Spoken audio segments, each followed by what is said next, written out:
Salut à tous, bienvenue à cet autre numéro RMDC Minutes of Learning, une très brève introduction à la recherche qualitative et mixte. Voilà.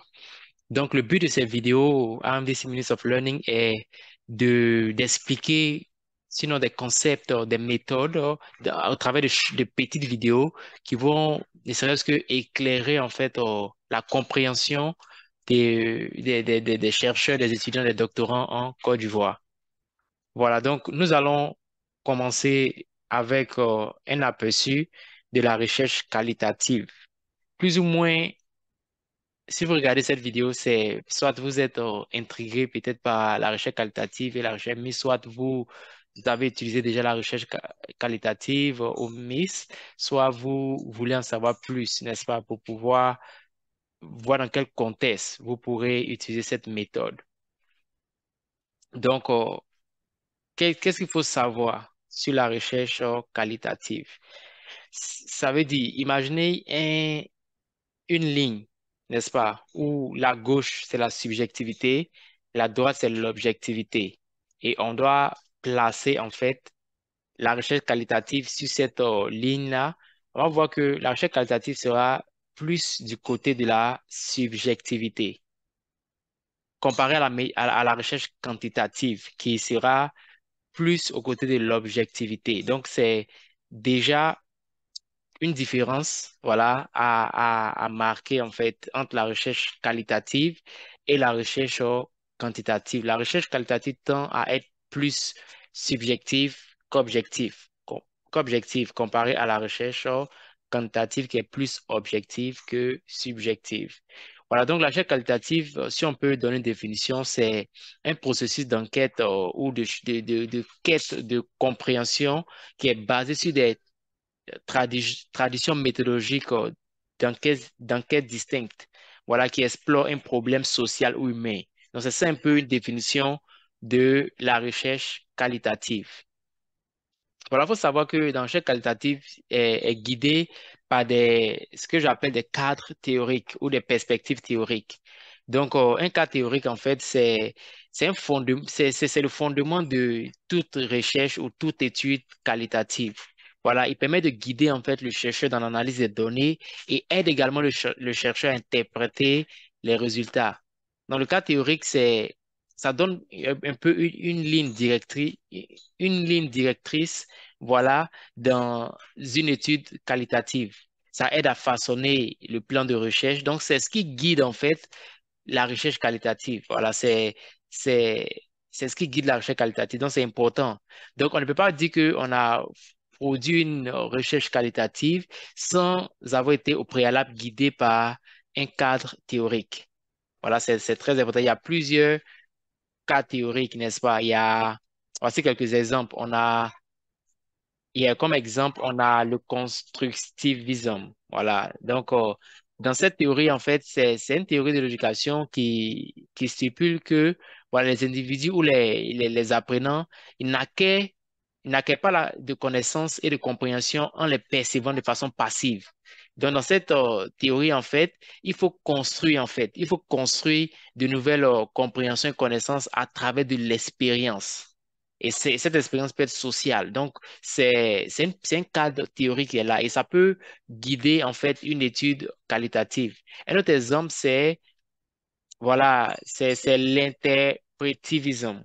L'interprétivisme, c'est une méthode en fait de recherche dans laquelle une action ou un événement est analysé en fonction des croyances, des normes et des valeurs de la culture de la société dans laquelle il se déroule, n'est-ce pas? Donc, l'interprétation de l'événement, de l'action en fait, découle en fait des croyances, des normes et des valeurs de la culture de la société dans laquelle il se déroule. Donc, ça, c'est un exemple. Et un autre exemple peut être, voilà, ce qu'on appelle le postmodernisme. Voilà, et tout. Donc, voici des exemples. Ce sont des exemples, il y en a plusieurs. Voilà, cas théoriques qui guident en fait une étude qualitative. Donc, si vous arrêtez de regarder la vidéo à 7 minutes, voilà une chose que vous devez réfléchir, auquel vous devez réfléchir, planifier lorsque vous êtes face à une recherche qualitative, c'est de vous poser la question, en fait, quel est le cas théorique, en fait, qui guide cette étude qualitative que nous sommes en train de faire? Voilà, donc nous allons rapidement parler des méthodologies en ce qui concerne la recherche qualitative. Donc ici, on parle de méthodologie. On ne peut pas- Après, on va revenir sur les méthodes. Mais ici, on parle de méthodologie. Donc, par méthodologie, entendez par là des stratégies, n'est-ce pas? Ce sont des stratégies, des méthodologies. On ne parle pas de méthode ici. Pourquoi c'est important de faire cette distinction dans ce contexte? Vous le saurez dans peu de temps. Donc, en termes de méthodologie de la recherche qualitative, on a ce qu'on appelle la phénoménologie. Voilà, nous allons donner une définition dans les minutes qui suivent, mais sachez qu'il y a une méthodologie de recherche qualitative qui s'appelle la phénoménologie. On a une autre qui s'appelle l'étude narrative. On a également l'étude de cas. Ensuite, on a la théorisation ancrée. Voilà. Et nous avons l'approche ethnographique. Donc, il n'y a pas que il n'y a pas que ces cinq méthodologies, n'est-ce pas? Mais ce sont les méthodologies les plus courantes. Ce sont ces cinq méthodologies que vous allez rencontrer le plus souvent. Voilà. Sinon, il y en a d'autres méthodologies qui ont été développées au fil du temps. Mais ces cinq méthodologies-là sont ce que vous allez rencontrer. Si vous avez lu beaucoup la recherche qualitative, vous allez voir que vous aviez sans doute déjà rencontré ces méthodologies-là. Maintenant, on passe maintenant aux méthodes dans la recherche qualitative. Donc, ce qu'on venait de voir tout à l'heure, c'était les méthodologies. Maintenant, on passe aux méthodes. Donc, quelles sont les méthodes employées? Et par méthode, voyez un peu des activités, n'est-ce pas? Quelles sont les méthodes employées dans la recherche qualitative? Donc, nous avons des entretiens. Voilà, les entretiens sont des méthodes. Voilà, des méthodes qu'on utilise pour collecter les données dans la recherche qualitative. Il y a les entretiens. Ensuite, il y a les groupes de discussion focalisés ou en anglais focus group, n'est-ce pas? Donc, c'est une méthode dans la recherche qualitative. Ensuite, nous avons des documents. On peut juste faire des analyses de documents. Nous avons des artefacts, n'est-ce pas? Nous avons des artefacts. Et ensuite, nous avons des observations. Voilà. Donc ça, ce sont des méthodes pour conduire vraiment ce sont des méthodes vraiment de collection de données dans une recherche qualitative. Maintenant, on peut se pencher brièvement, voilà, brièvement, quelles sont, par exemple, quelques méthodes d'analyse de données dans la recherche qualitative.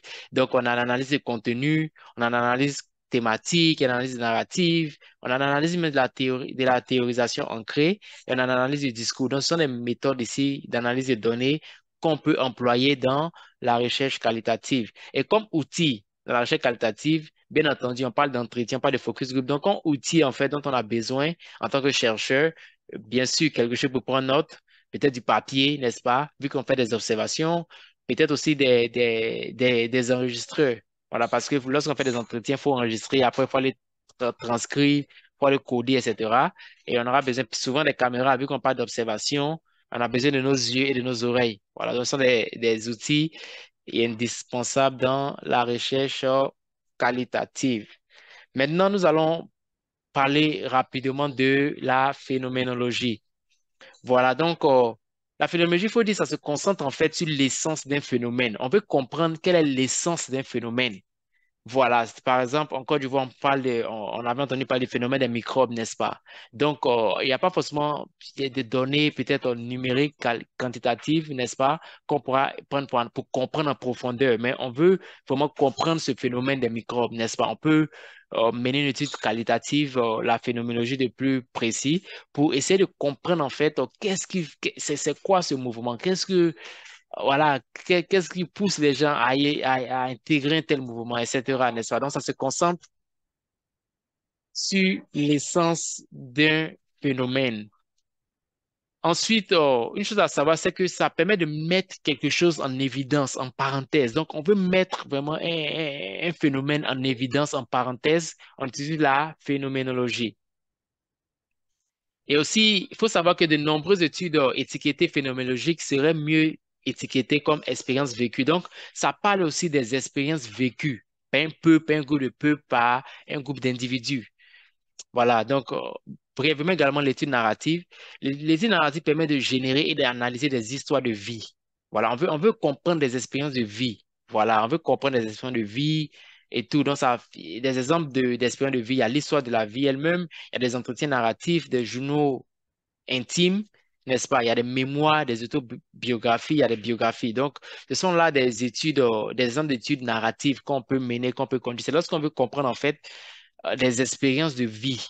Voilà, on veut prendre l'expérience des immigrants, des immigrants illégaux en France, n'est-ce pas? On peut mener une étude narrative. Maintenant, l'étude des cas. Voilà, l'étude des cas, en fait, c'est marqué, en fait, par un cas borné. Il y a quelque chose qu'on veut étudier qui est marqué, qui est précis, en fait, n'est-ce pas? Ça peut être unique à un peuple.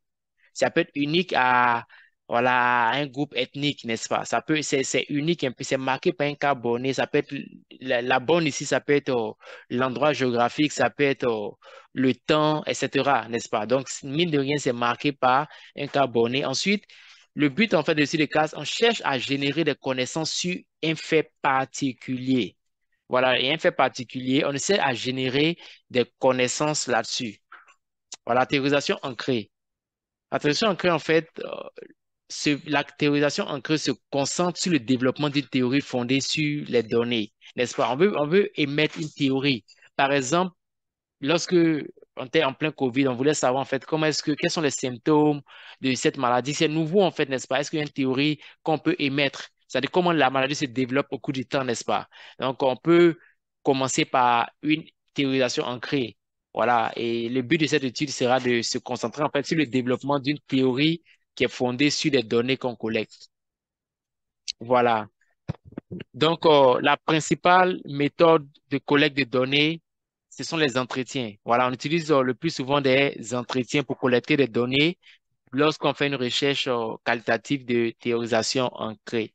Et pour finir, l'étude ethnographique. Il faut savoir que cette étude se concentre sur la culture d'un peuple. On veut comprendre la culture d'un peuple. Voilà, la culture d'un peuple. Et avec cette recherche qualitative, le temps peut être prolongé sur le terrain, n'est-ce pas? On veut comprendre les cultures, n'est-ce pas? Souvent, si on veut utiliser des groupes de peuples qui sont peut-être rares, n'est-ce pas? Les pygmées, par exemple, il faut aller sur le terrain, n'est-ce pas? Souvent, tu vas pour collecter les données, mais peut-être le chef de clan n'est pas présent. Donc, il faut revenir certaines fois, une prochaine fois, etc. Donc, en général, l'étude d'ethnographie prend du temps que les autres types d'études qualitatives. Voilà. Et aussi, dans cette étude qualitative, en fait, on peut être observateur en même temps participant à la même étude. Voilà, c'est beaucoup courant. Maintenant, le but de cette vidéo, en fait, comme on a dit, c'était pour introduire brièvement la recherche qualitative, la recherche mixte. Voilà, je pense que plus ou moins, plusieurs personnes sont familières un peu avec la recherche qualitative. Peut-être, voilà, peut-être, voilà, pas dans tous les détails, n'est-ce pas? Mais déjà, nous avons pu montrer un peu certains éléments, voilà, importants dans une recherche qualitative et les types de recherche qualitative, les méthodologies, les méthodes, que ce soit aussi, on a mentionné brièvement les méthodes d'analyse de données de la recherche qualitative. Aussi, on a parlé des cadres théoriques qui doivent guider la recherche qualitative. Maintenant, nous allons passer à la recherche mixte. Voilà, ça sera bref, mais une chose vraiment que je veux que vous retenez, voilà, si vous avez pris le soin de regarder cette vidéo, c'est que la recherche mixte, en fait, ce n'est pas une recherche qualitative et une recherche quantitative et qu'on a juste mis ensemble. Non, ce n'est pas une recherche mixte, c'est une recherche multiméthode, si vous voulez, mais ce n'est pas une recherche mixte. Voilà. Et voilà, la recherche mixte, c'est quoi en fait? Qu'est-ce que la recherche mixte? Voilà, donc d'abord, comme j'avais dit, elle est différente de la recherche multiméthode. Lorsque je veux faire une étude, par exemple, et dans ma même étude, je peux avoir une recherche quantitative, une recherche qualitative, ça ne fait pas de ça une recherche mixte. Voilà, donc, et je pense que c'est comme crucifier en fait les méthodologistes, n'est-ce pas? Lorsqu'on pense que parce que j'ai un volet quantitatif, un volet qualitatif, alors je fais une recherche mixte. En fait, c'est passer largement à côté de ce qu'est la méthode de recherche mixte. Voilà. Donc, il faut savoir que la recherche mixte est différente de la recherche multiméthode, comme j'avais expliqué tantôt. La recherche multiméthode, en fait, on a eu une méthode quantitative, une méthode qualitative qu'on a juste mise ensemble et voilà, en train de mettre l'étudiant, c'est plus d'une méthode, donc ça devient multiméthode. Donc, C'est pas parce que dans notre étude, on a un volet qualitatif, un volet quantitatif, que c'est forcément une recherche mixte. Je pense que plusieurs personnes commettent cette erreur, qui est une fallacie, voilà, qui commettent cette erreur en fait en pensant que je fais une recherche mixte en fait. Donc le but de cette vidéo, c'est de vraiment, c'est ce que vous sachiez en fait, c'est quoi est-ce que la recherche mixte en fait. Et si vous avez déjà mené des études que vous avez qualifiées de recherche mixte, qui peut-être n'étaient pas mixtes, vous pouvez repartir et voir en fait, voici peut-être là où l'erreur est venue. Et vous pourrez corriger ça pour vos recherches futures. Voilà, donc il faut savoir que les recherches à méthode mixte ou les recherches mixtes en fait utilisent des techniques de collecte de données, d'analyse de données qui sont qualitatives et quantitatives en phase parallèle ou séquentielle. Donc, ce mélange, en fait, quand on parle de mix méthode, sinon la recherche mixte, en fait, c'est mixage, n'est-ce pas? Donc, ce mixage se produit dans la section des méthodes de votre étude. C'est dans la méthode que ce mixage se produit, en fait. Voilà, on a une question de recherche auquel on veut répondre, mais on sait que une méthode quantitative à elle seule ne peut pas nous aider à répondre totalement à la question dans la même mesure, sinon de même, voilà, une méthode de recherche qualitative à elle seule ne peut pas nous aider à répondre à cette question de recherche. Donc, on fait recours à la recherche mixte. Donc, si vous avez une question qu'au niveau de la méthode, on peut répondre à cette question sans faire appel à la recherche qualitative ou recherche quantitative, en fait, même si on a plusieurs questions de recherche dans ce sens-là, on ne fait pas, on n'est pas en train de faire une recherche mixte, en fait. On n'est pas en train de faire une recherche mixte. Donc, c'est important à savoir. Voilà. Et il faut savoir que il y a plusieurs cas théoriques aussi dans la recherche mixte, mais l'un des cadres théoriques qui guide beaucoup la recherche mixte, c'est le cadre théorique du pragmatisme. Voilà. Donc, en fait, le chercheur utilise les méthodes qui sont les plus appropriées, étant donné l'étude auquel il fait face, pour répondre à la question. C'est-à-dire, on a une question qui est devant nous. Voilà, on veut être pragmatique, n'est-ce pas? Vu qu'on ne peut pas répondre avec une seule type de recherche, donc on fait recours aux deux méthodes. La méthode de recherche quantitative, la méthode de recherche qualitative, et on arrive à répondre à cette question. C'est le pragmatisme. Donc, dans la recherche mixte, il faut savoir que le chercheur généralement développe au moins, c'est-à-dire dans la question de recherche, il y a une composante qualitative et une autre composante quantitative. Donc, ces deux composantes doivent être visibles dans votre question de recherche, dans votre question de recherche générale. On doit percevoir ces deux volets-là, la composante qualitative et la composante quantitative. Voilà, donc, en général, dans les recherches mixtes, comme j'avais dit tantôt, c'est que les questions de recherche sont présentées à telle enseigne que, voilà, il y a un volet qualitatif, un volet quantitatif dans la même question. Dans la même question. Donc, de façon basique, que retenir de la recherche mixte, c'est que dans la recherche mixte, en fait, les questions de recherche sont combinées, voilà, sont combinées et incluent un volet quantitatif et un volet qualitatif. Et en addition, il faut aussi savoir que la méthode de recherche mixte, en fait, que, nécessite que deux types de données soient collectées, n'est-ce pas? Des données quantitatives et des données qualitatives, et peuvent être analysées de façon séquentielle, c'est-à-dire on peut commencer avec l'analyse des données qualitatives et on suit avec l'analyse des données quantitatives, ou ça peut être l'inverse, ou ça peut être fait de façon concurrente, c'est-à-dire on peut faire les deux méthodes en même temps. Donc c'était là, brièvement, un aperçu de la recherche mixte. Voilà, donc s'il y a quelque chose que vous devez retenir en ce qui concerne la recherche mixte, c'est que voilà, on a une question générale qu'on veut répondre, mais cette question nécessite qu'on fasse appel à non seulement une approche quantitative, mais aussi une approche qualitative. Et et lorsque on a une telle question de recherche, on va voir qu'au niveau des méthodes, comme on a dit, on utilise les deux méthodes, n'est-ce pas? Donc, il y a un mixage qui se fait, un mélange qui se fait. Donc, voilà, d'où le nom, voilà, recherche mixte. Voilà, donc si, voilà, On n'a pas une telle question de recherche générale qui nécessite les deux approches. On n'est pas en train de faire une recherche mixte. Même si on avait un volet qualitatif et un volet quantitatif dans notre étude, toujours est-il que ce ne serait pas une méthode de recherche mixte. Voilà, ce sera plutôt une recherche multiméthode. Donc, si vous voulez en savoir plus, voilà, sur la méthode de recherche qualitative et sur la méthode de recherche mixte, bah, n'hésitez pas à nous écrire. Comme l'a dit Arim, notre but, c'est de transformer des vues au travers des recherches de pointe. Et comme on le fait, c'est en outillant des chercheurs comme vous à produire des recherches de qualité. Et cela passe nécessairement par la connaissance des méthodes adaptées pour vos recherches. Si vous avez des projets de recherche, vous n'êtes pas sûr, en fait, est-ce que cela peut s'inscrire est-ce que la méthode de recherche mise, par exemple, peut être adaptée à votre étude? Voilà, écrivez-nous à l'adresse qui s'affiche sur le grand consulting@amdisla.com. On pourra vous offrir 30 minutes de consultation gratuite pour vous dire plus, en fait, si telle est la méthode adaptée à votre étude. Et si vous n'êtes pas sûr également quel type de méthodologie qualitative employer pour votre recherche, est-ce que vous êtes face à l'ethnographie? Est-ce que c'est l'étude de cas?